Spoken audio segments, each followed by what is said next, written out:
Well, good. Well, Nathan, thank you so much for coming on today. I'm so glad you reached out. We were talking kind of off, before we started recording here. I love to get venues on. I love to get venue owners on. I think it's so great that I think a lot of other vendors, oh, I'm like a photographer. I want to come on and share my personality. But I think when it's the venues and people know the venues, I think it's so great to get to know, the history of the people that, own and run them and the personalities there. So thank you so much for coming on. Why don't you introduce yourself and tell us who you are and what you do? Well, I'm Nathan Allan, and I own the Swantown Inn Spa with my wife, Casey. We actually started doing this about 16 years ago. It was December 2004. We took over an existing inn that had 8 or 9 years under its belt, and they happened to do weddings. And we hadn't really thought about that as part of like the bed and breakfast experience, but we quickly realized, because the amount of phone calls we got, that, oh, we better learn about weddings a little bit more. My wife and I at that point weren't even engaged. We didn't get engaged until like the first year that we were doing this, so like 2005, and got married 2006. But we quickly realized that, weddings could be a good little sort of side hustle. And in the first year or two, we realized that, you can only really do a big wedding in the house how it stood then during the summer when the weather's better. It's Washington, it rains. And touch wood, it's only ever rained on a wedding once, and it worked out perfectly. It was like magical. The sky opened up and sunbeams coming down on the spot where we do weddings under an arbor, and we had about 15 minutes for an outdoor wedding, and then they rushed back inside. And their numbers had got so small that we were able to do the food and that inside. But about 3 years ago, we built an expansion to the inn, a ballroom that has a capacity of 85 and has a 2-bedroom suite underneath it. So it gives us a better place now for people to get ready for weddings, and then an indoor space which has got heating and cooling. So even though you can do outdoor weddings here, the months that you can do it here, it gets hot. Everyone wants to get married at 3 o'clock on a Saturday or Sunday, and pretty hot with the sun out and beating down. And, brides are traditionally a little bit late, half an hour behind schedule, and grandma's sitting out there looking like she's going to pass out, and got to get her that bottled water. It's like quite, it's one of those little side dramas that a bride and groom never see. Well, sometimes the grooms see because they're out sweating like anything else too. It's like, hang on, we got to get this underway before people pass out. But now we have that option that if it's a 90-degree day, they can do it inside, air conditioning. Fantastic. Yeah, it's funny. We were doing a lot of live streaming weddings right now, just obviously with everything going on. And yet we've definitely had them where they're running that traditional like 20, 30 minutes late, but we'll have like 100 people waiting on line, right, to watch it. And I'm like, hey guys, like I understand that, the 12 people here that we're running late, but you got 100 people waiting on a computer that are like, hey, what's going on? So yeah, it's funny with that. So we were talking before, your accent. How did you said you're from Australia, right? Yep. From Melbourne. How did someone from Melbourne, Australia, Melbourne, right, wind up owning a bed and breakfast in Olympia, Washington? I'm so curious to hear this story. That's a long story. So I used to work in IT, in .coms, and I was offered a job in Des Moines, Iowa, of all places. Yes, I knew Iowa was the center of the country. Not a lot going on. Pretty cool little city, though, for a Midwest city. 500,000 people. There's some things to do in that. Keep yourself busy. But I actually owned an old house there, too. I owned the old postmaster's house, which was sort of cool. Couldn't get over how cheap it was compared to Melbourne. It's like I had a 1-bedroom apartment in Melbourne and I thought I was lucky. And here I have this like postmaster's small mansion sort of thing that cost me like nothing, like 80 grand. It's like, that's ridiculous. That's the Midwest. There's nothing else to do there. That's why it's a little bit cheaper. You got to drive for 4 to 6 hours. So I went over for that. And then ended up in the Northwest through some through an investor, so-called investor at least, and that's when I met my wife, Casey, and we quickly moved in together, and it was quite funny. Like the first time she cooked for me, I think it was our second or third date. She cooked me dinner, and I said to her, "Wow, do you cook breakfast as well too?" We also had 3 bottles of wine by then, but my prompt was we'd been talking about how I'd traveled a lot to Europe and stuff, and I really liked bed and breakfast and pensions and that. And I said, IT at the moment, I'm either going to get burnt out or I'm getting ripped off at the moment. So, like, have you ever considered doing something different like that? She worked in banking. And we pretty quickly started looking online, and then went and visited some B&Bs that were for sale in a very low price point. From today's sort of standards, I suppose. Real estate around here's got a lot more expensive. But we looked at like land up in the San Juans. We'd gone kayaking, and really funny story because we're kayaking through the San Juans, camping and that, and we paddle past a sign on Decatur Island, which is first island on the left, while second, James Island. Then Decatur Island is an island on the left as you go out to San Juan and Orcas Island. But we're kayaking back the other way, and here's this signboard, land for sale, and it was our phone number, except the prefix. The area code was whatever it is up there. I can't remember. I was like, well, at least we can remember that. So when we got back, because there was this cool little cove and that, and at this point we're thinking, oh, we could build like a yurt village, and that would be cool. So we get back, and we really investigated that and got pretty close to buying some land and that, and it fell through. We'd gone on a trip to Australia for my parents and family to meet Casey. At that point, we weren't engaged or anything. We were just dating. But we came back and we were really disappointed. I looked up online and I found this Swantown Inn. I don't know how I hadn't seen it or found it. We were pretty lucky to find it, and it just wasn't being marketed as an inn. It was being sold by a traditional real estate agent. And we found this, put an offer on it, and it took 6 months to close on it, but then we bought it. There's your long-winded answer to how did I end up here? That's how I ended up right here. And then years later, here we are. That's it. Yeah, right? 16 years later, we're married. We've got 3 kids, and it's going okay considering current circumstances. I love it. So describe a little bit about the inn. I've looked at the site, I've looked at those. I've never actually been there, which is weird because we travel all over and down to Olympia, but describe kind of the look and aesthetic and feel of it. And then I have some obviously some other follow-up questions. Okay. So the Swantown Inn is actually the William G. White historical home. He was the builder. He was an actual builder and lumberman here in Olympia. 1887 it was built. It's built in a Queen Anne Eastlake style. It was foreclosed upon in 1893, as all the historical houses around here were. There was a run on the bank, something like when Washington Mutual went under a few years ago. Very similar, but on a smaller scale sort of thing. Money-wise, it was a lot of money back then. Yeah. That you could have picked up this place for like $2,500 back then, but of course you're only making $1 a week, so go figure. Inflation, right?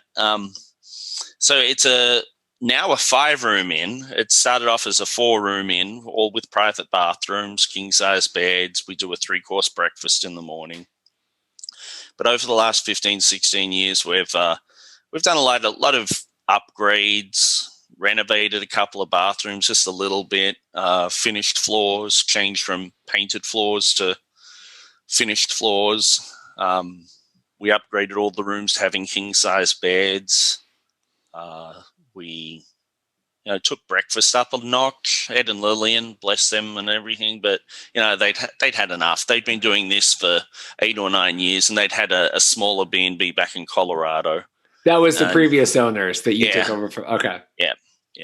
And They did a great job, but we needed to take it up a notch, and it wasn't like a retirement job. It was like our job. It's how we're going to make money.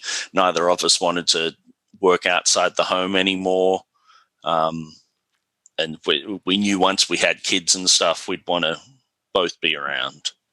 And that's what we do, probably to our detriment. I probably should have stayed in IT and made some money, real money. And then, Casey worked in banking, BCU.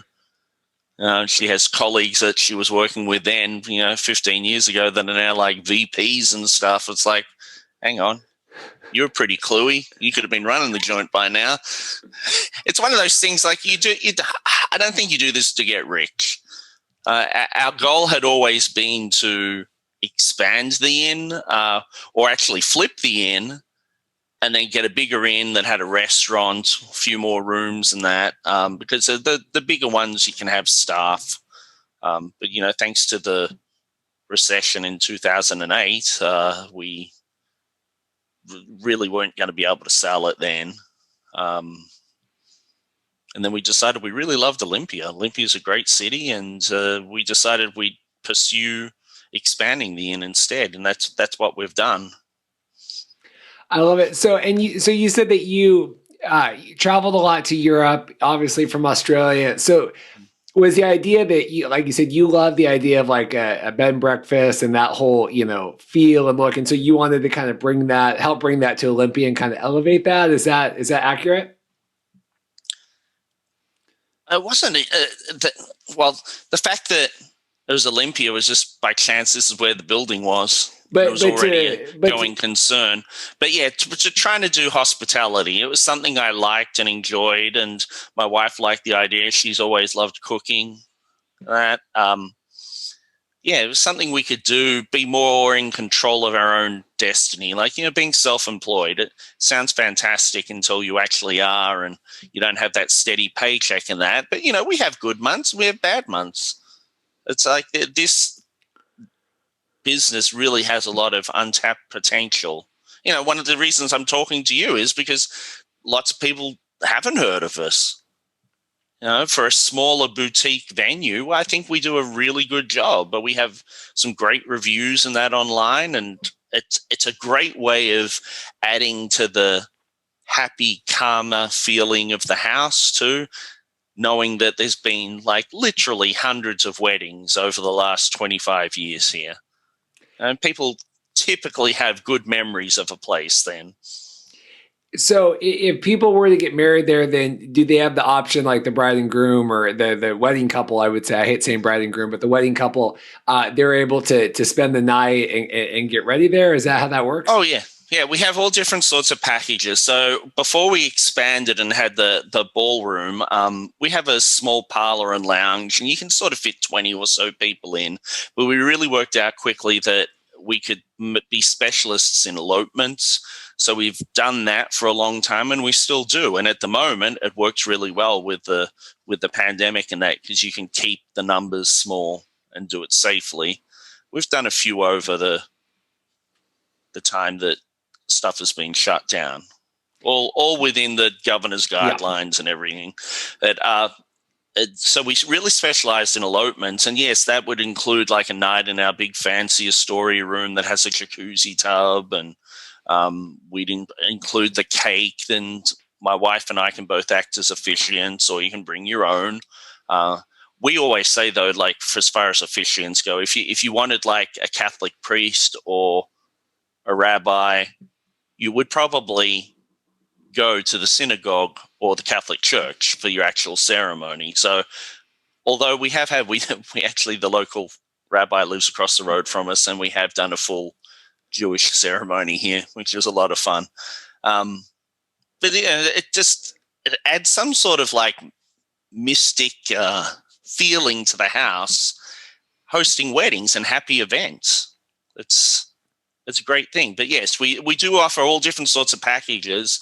But really, we've been doing this for so long now. It's learning what's going to be working for people moving forward. I think there's like a new normal happening, and people don't always see the value in our packages until they do it. because we offer rooms. We can sleep now up to 14 people here. So you can have your wedding party stay here the night before or the night of. You can have like guests that are traveling in from out of state.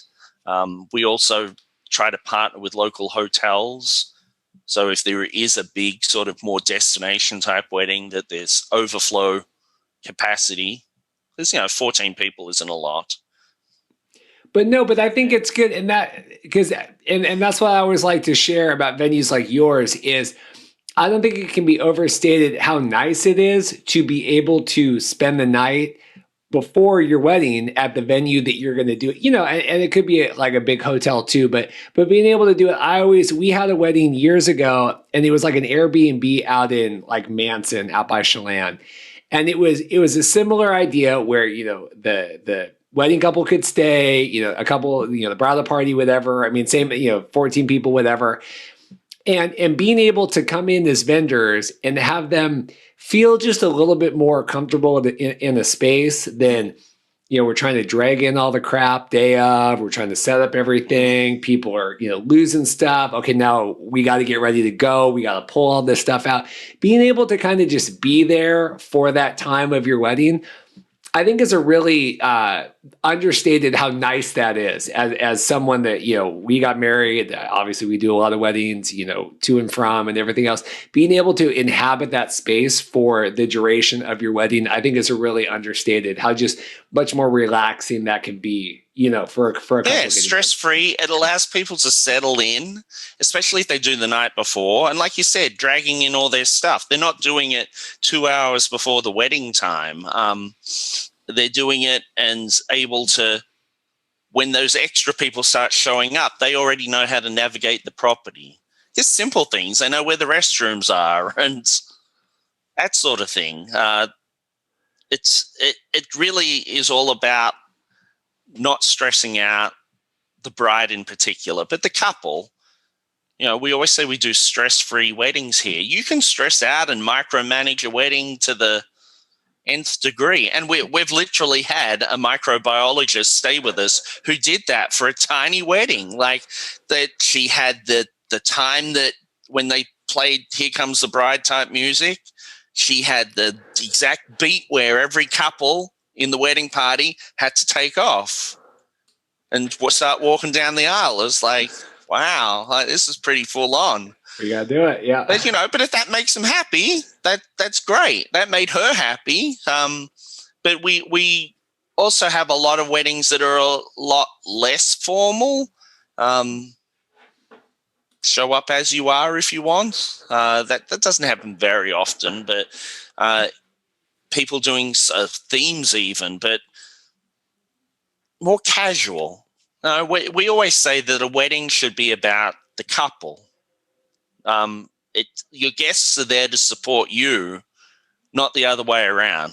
And there still is that sort of wedding that you go to that it's a huge event and it's all about the food and the venue, and you sort of see the couple get forgotten a little bit. We really like, we call them more, we name our weddings elopements for the little tiny ones, and then petite for about 30 or so, and then intimate for the 85 or so. They're not huge weddings. They're not like 200-300 people.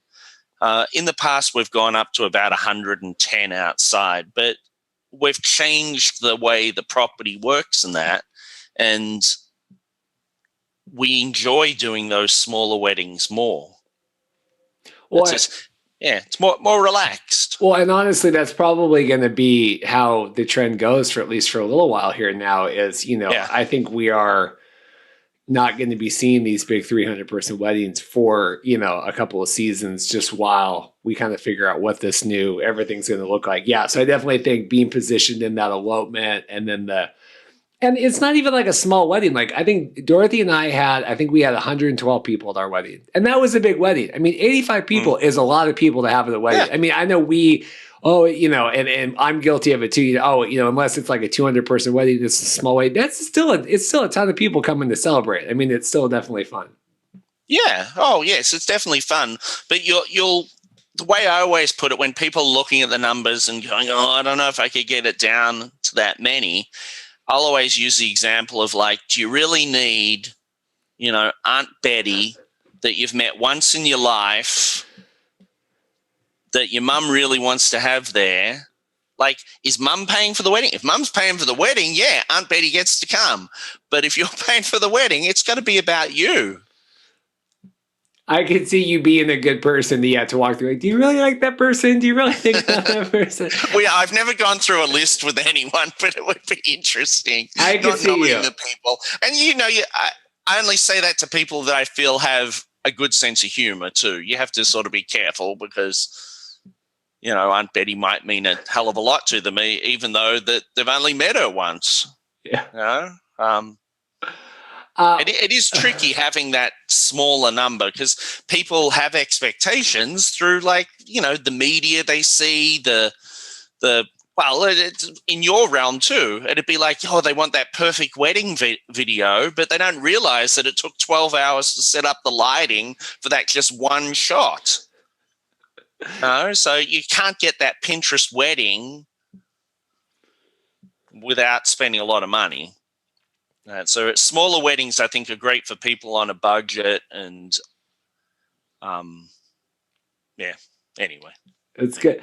What did being an IT person from, Australia and then to Iowa, has that set you up well for, what aspects of that have set you up well for success now in owning a wedding venue? Because I can't imagine back when you were in Melbourne that you thought, well, I'm going to own a, bed and breakfast wedding venue in Olympia. So what kinds of, because I'm always so curious when we do these podcasts, everyone's story, kind of the traits they learn along the way that they're able to reflect in where, like I'm a different wedding videographer than someone else that has different, perspectives. Mm-hmm. So what things have you learned along the way in your travels that make you excel now as running the, wedding venue? Well, my area of expertise was like product and project management. So that's sort of like that translates to other things, like managing all the little ins and outs of weddings and making sure you got enough of everything, and the little micromanaging stuff. And we take care of a lot of that stuff as part of our packages here and don't necessarily need a lot of outside vendors. And that's how we keep some of our pricing more affordable. Having that tech background too, and having done a lot of online marketing, build our own websites and host them and everything, that helps somewhat, saves on costs from our perspective. Something that I'm working on with, I've got a great friend back in Iowa that does photography and some videography stuff and that, and he's helped me get set up a little bit, doing live streaming. I got myself one of those ATM Mini Pros, and not that I've done much with it. I've just fiddled around with it and played, and it's great fun to play with tech stuff. And I bought some cheaper cameras, and we'll offer it to start with as like a free add-on, because we realize that these people that are getting married with like that 8 to, I think the top number we can do is 30. They did want grandma to still be able to see the wedding, but it's not safe for grandma to come anymore. No. So she doesn't have to miss it. We can stream it and do it with a few different camera angles. And, I've got to get some more practice under my belt for that. And it's probably not going to be anywhere near the same quality as something you do, because that's your full-on area of expertise. But it's a way that I can provide more value to couples. And it was always the plan, because of that whole thing that we can only do 85 people, or the people that can only afford to do a wedding for 50, how can we get it out to their biggest circle of friends? And it's not rocket science. We hope to be able to do it well. If I had thousands of dollars, I'd be setting it up with the black magic cameras and mounting them and all that. Like, there's some awesome tech out there. The stuff you can do now on a budget is stuff that was real live TV 10, 20 years ago. Thousands of dollars worth of equipment put into a tiny little box. So you guys are very involved in everything, right? Like you said, you can help officiate, obviously you guys help with the food and everything. Is that, do, do you enjoy just like, because it's different, right? Like there's some venue owners are really hands-on, some are really hands-off, some have, staff or, I mean, there's a whole bunch of different varieties. Do you enjoy being a part of that celebration, and what kinds of experiences do you help provide for the couples that want to get married at your guys' venue? I mean, how do you, like kind of coming up with live streaming stuff? I mean, how do you rise above and kind of help give them the good experience?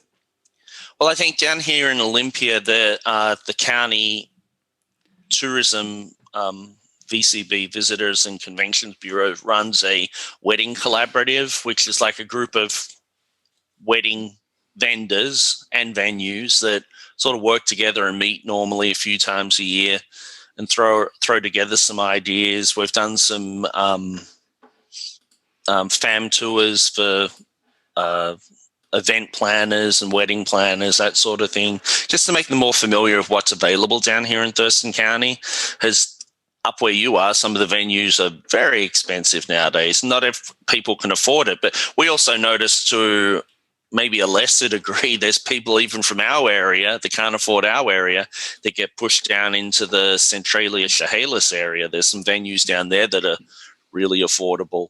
That what we like to try and do by providing like a one-stop shop is that we can work with vendors for you.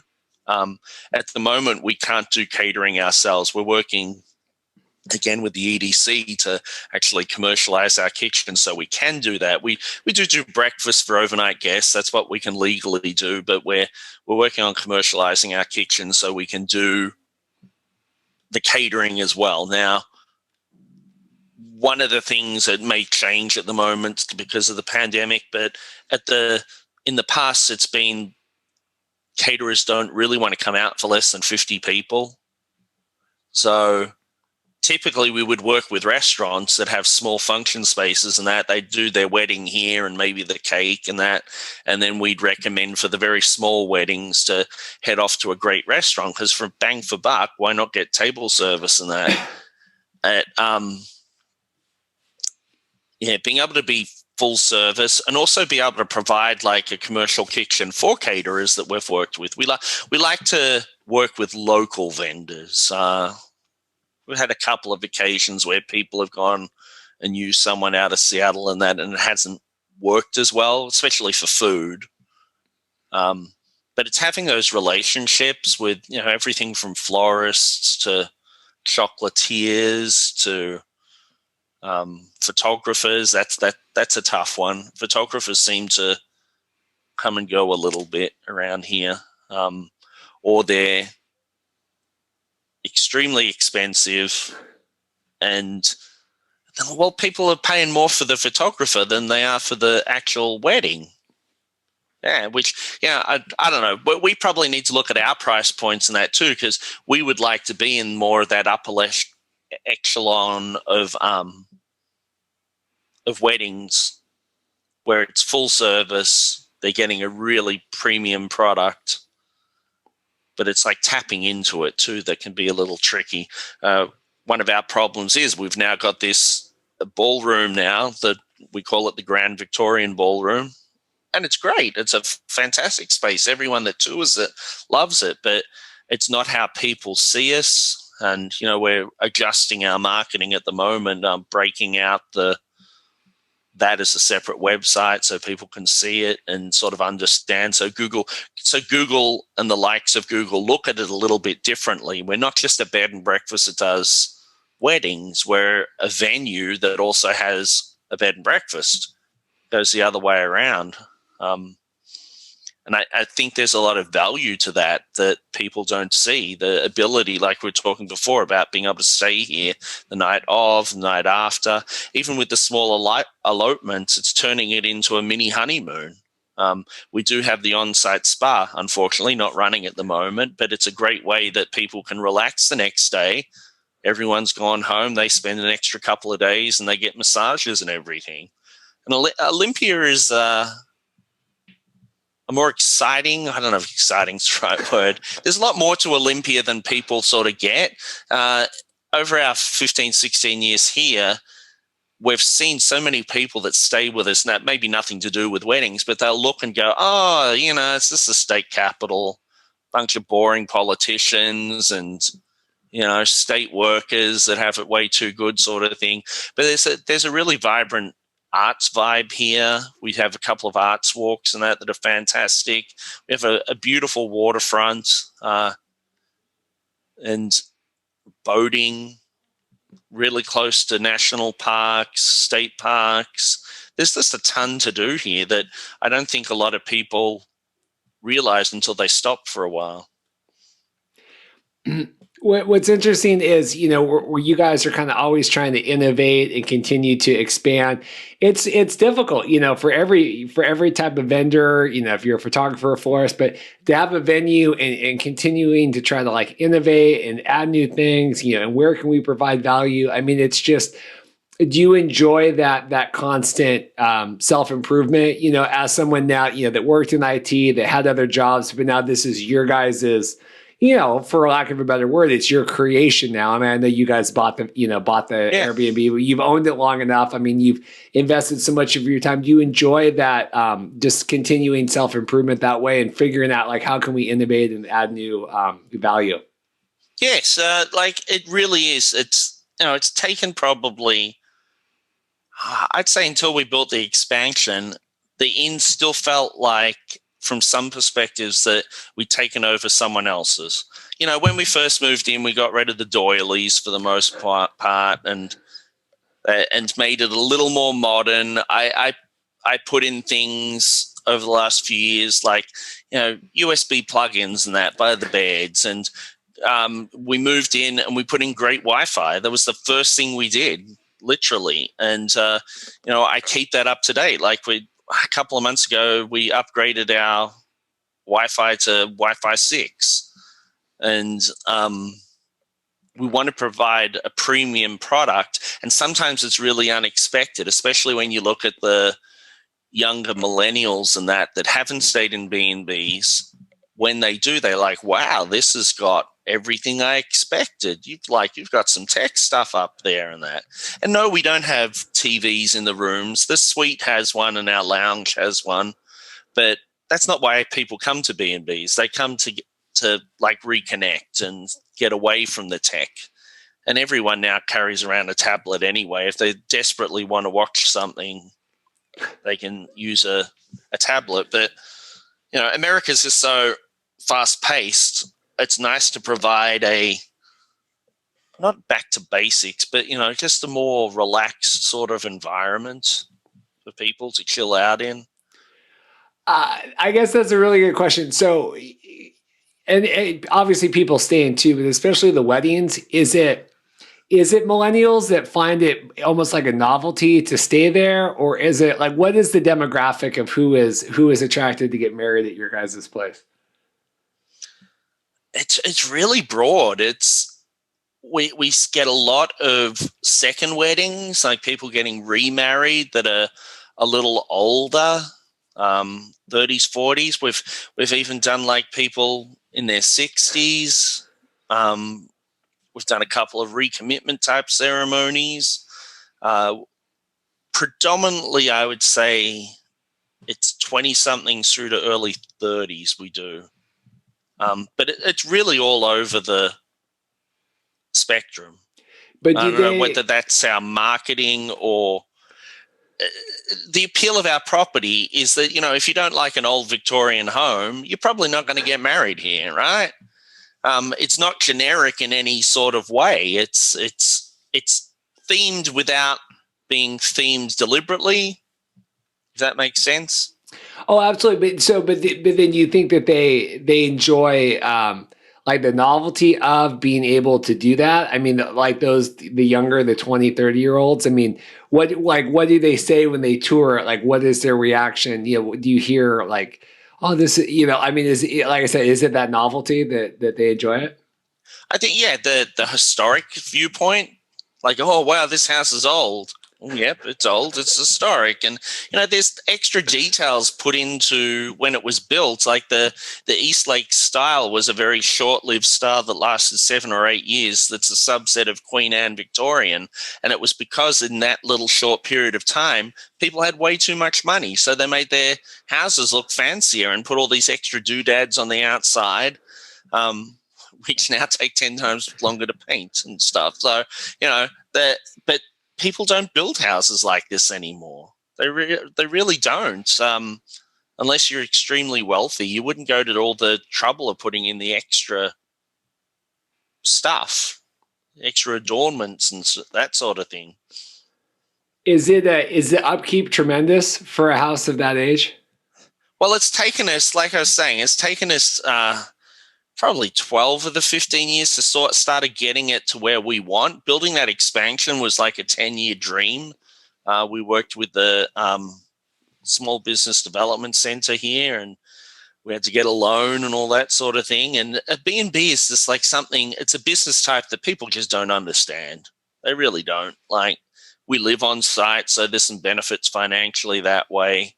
But people don't understand that. We've had lenders go, well, where do you live? And it's like, well, we live out the back in a little bit of it. But it's making this our own has taken a long time. The maintenance in that, really, it's nonstop. It's everything from, like, we have some gardens out the front, vegetable gardens that we tend to, and they get a little bit better every year. And we still have some hardscaping we'd love to take care of in our parking area. We've got a gravel car park, which it's functional and it's what it's been for 25, 30 years, but I'd love it to look prettier. But no one's going to pay any more for a wedding. Well, perhaps they would, I don't know. But, well, perhaps it'd be easier to sell a wedding if you pulled up and it was a beautiful cobblestone parking area. But we're always working on something, and there's those projects you think that are only going to take you a week, and they end up taking a month. We like to host a lot of different events and that here, give back to community, and we normally host like a Santa event, and Santa can't come this year. I've even thought about creating like a plexiglass like box to put him in, but like it's one of the things we do, an Easter Bunny one, which we cancelled this year. We do a Santa one, and we do a Halloween one, which we cancelled. We're only up to our second on that, but we've been doing Santa here for free for 7 or 8 years, and we raise some money for the food bank and take some donations. But this year we're working on a little project. We're going to put up like a community notice board, and we're going to do letters to Santa instead. And because my mailbox was taken out by some sort of drunk driver recently, we're repurposing the old mailbox, and it's the letters to Santa one now. That's awesome. Yeah, it's like turning a negative into a positive.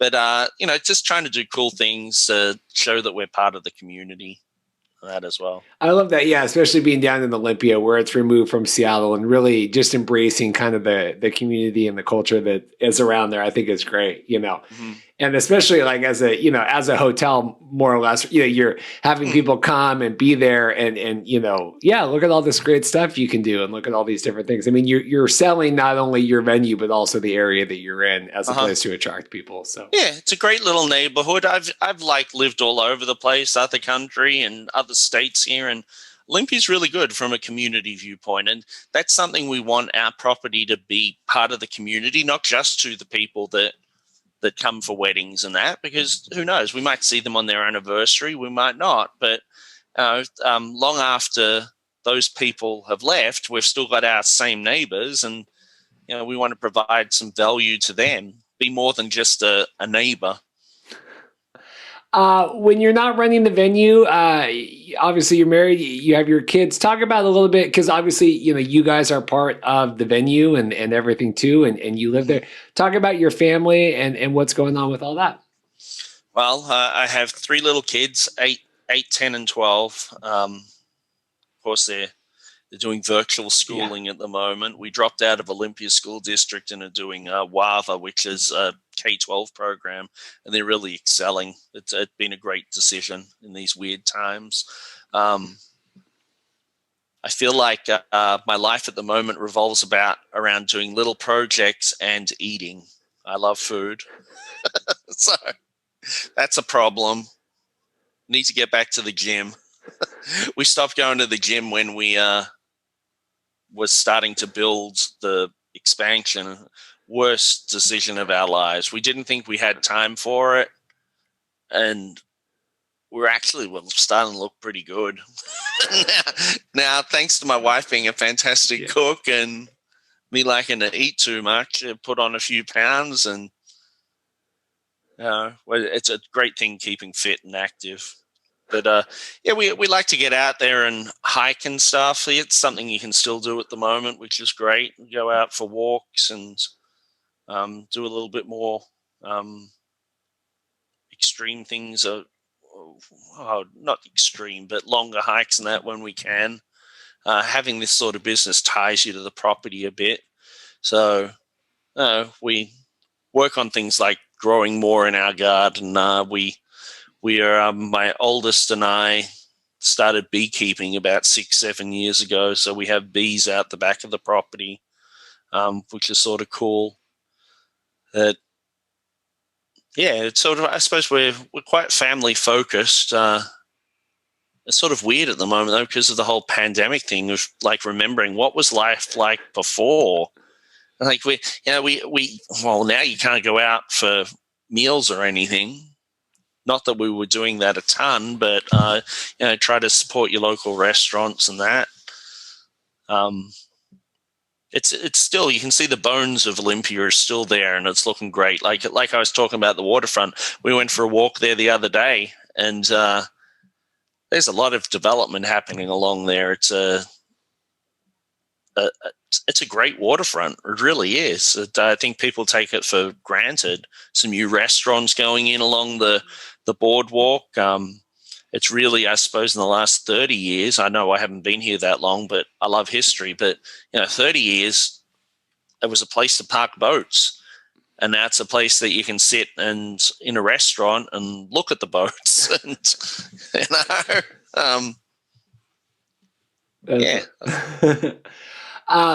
Anything else before we let you go? Anything else you wanted to make sure you shared? I do.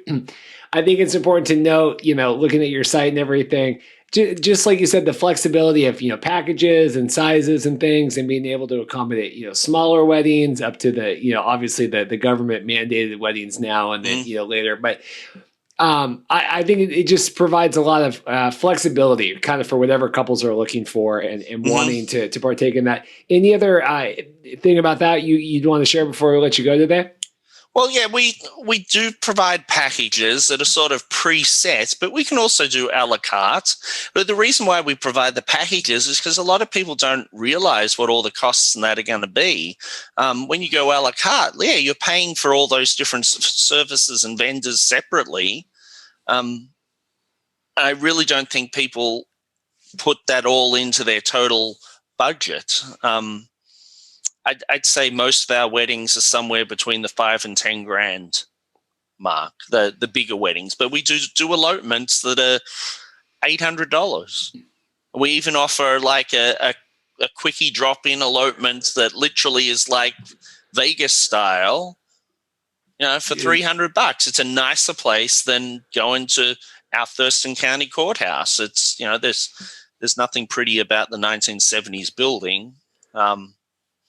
But I think we like to try to be really transparent with what we do here and make it so it's stress-free for you. So that's probably why we do get a lot of second-time brides and grooms. But we can do the full-on weddings too. They're just going to cost more. Where you have your videographers and photographers with backup photographers and wedding rehearsal dinners, all that sort of thing. We can do it all. It's just, just depends on your budget. I like the flexibility of it. And like I said, I like the being able to, be there and be present and be part of it too. I just think I appreciate venues that I think, I think some venues you get so locked into, this is what we provide, or this is the hours, or this is whatever. And it's difficult. It's challenging for people. And especially now with everything going on, I mean, people have different needs and there's different things, And so I think that that's great to have that flexibility and be able to offer different options for people is great. Yeah, it definitely is. I also think from a location viewpoint, Olympia is a really great central spot. We get a lot of couples where it's, Portland versus Seattle, and we're a great central spot for families and that to stay. And those people can turn their stay for the wedding into longer. If you're flying in from other states and that, Washington State's a great state to explore. It's not a very well promoted state. Tourism is a big deal, but and from our national parks, like what I always say is that within 2 hours of Olympia, you can just do about anything you put your mind to. You really can, from skiing to surfing, hiking and biking. Like it really does offer it all. It's a very diverse area. It's fantastic. So, maybe the wedding industry needs to be involved more with the tourism industry and, get that little bump, especially with as we reopen up and that. It's good. Yeah. Anyway, I've got an opinion on everything. That's You just good. asked me. I think it's great. Well, Nathan, I'm so glad that we could connect about this. Like I said, I love, obviously having new voices come on and then new vendors that I don't know, and especially venues. And so I really appreciate it. I think it looks like a great property. I think you guys have a lot to offer in terms of, like I said, flexibility, beauty, looking for that sort of aesthetic. I just think there's a lot of positives about it. So thank you so much for, coming on today, taking the time. We're always trying to find, new vendors to come on. And sometimes it's easier than not. We post one of these every week. And so I encourage, if anyone's listening, to definitely reach out, and make sure that we can, get out there and just share these stories and the people behind it. And, the people that maybe have seen your venue online or have driven by it or have heard about it, to know, the people and the family and everybody behind it. I think it's incredibly valuable. So Thanks a lot for having me, Reed. It's a interesting thing to do. The more people that know about us, the better. Who knows? We hopefully see you at a wedding here sometime 2021. I would love it. Where would you have people go check you guys out if they want more information? For the B&B, they can go to swantownin.com. And like I was talking about with our marketing, we've also have olympiaweddings.com that has our wedding packages, and a new site that we've got up and going is the Grand Victorian Ballroom.com. Now, that has a virtual walkthrough on it at the moment, which is handy, seeing, we'll still do a tour, mask up and come and do a tour. But if you want to see it looking pretty and everything, you can do a walkthrough of the venue. From the comfort of your home. That's perfect. Well, thanks again. I think obviously the IT background, you bring a lot to running the venue. And so I definitely think that pays off, in being able to market what you guys need to do. So, yeah. This has been another episode of Get to Know Your Wedding Pro. Check back next time for another wedding vendor interview. Thanks so much.